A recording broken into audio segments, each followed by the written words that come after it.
I'm legally blind and I've been trying to get this Christmas decoration thing untangled for the past 20 minutes, so I figured that I would do a video and talk about disability rights. I'm Allison, I'm a disability rights lawyer, and all of my content helps people in the disability movement understand our rights and build advocacy skills.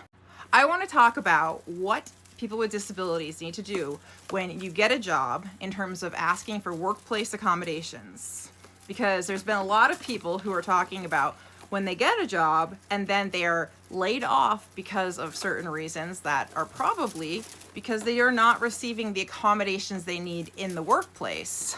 So for example, I've seen some people who've been let go because they're taking a little bit longer to complete a task, probably just like it's taking me a little longer to get this decoration. But one thing I want you to know, all disabled people, you need to know your rights, is that you have the right to request reasonable accommodations in the workplace. When you do that, you need to have an interactive conversation with your HR department.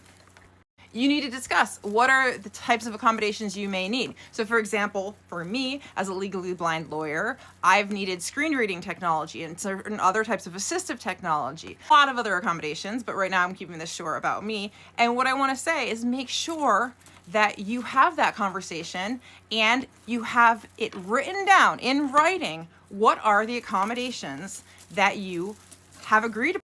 Because there are far too many disabled people who are getting jobs and not asking for accommodations, or don't even know that you can ask for reasonable accommodations in the workplace. So I want you to know you can ask, and you then need to have that interactive dialogue,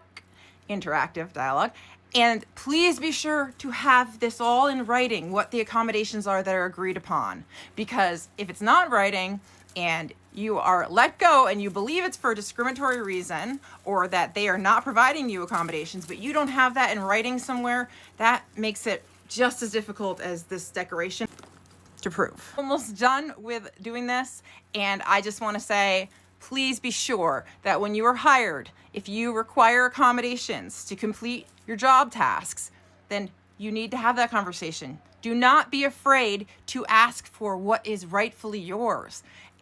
And be sure to follow me for more on disability law, knowing your rights, building your advocacy skills, and just to see how talented I am with my decorations. Peace.